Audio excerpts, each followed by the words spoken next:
আজকে একটা হিন্দু মা ফোন করে বলছে তুমি আব্বাস বলছো।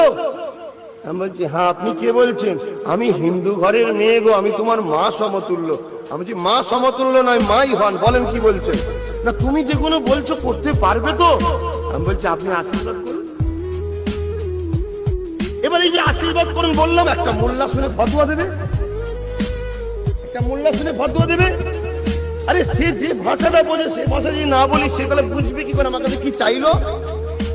কিন্তু এটা শুনে একটা মোল্লা ফতোয়া দেবে না, দেবে না?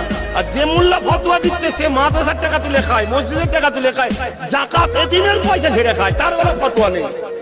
আমি আশীর্বাদ বলে ফেলেছি, ফতোয়া আমার বিরুদ্ধে হবে। তার আজকে সেই গলা ভাষা, গলার আওয়াজ থেকে বুঝে যায় যে মানুষ তখন থেকে কাঁদছে, তার কাঁদো কাঁদো স্বর থেকে আওয়াজ এসছে, সে যে ভাষায় ডাকে যে প্রভু তোমার ভালো করুক।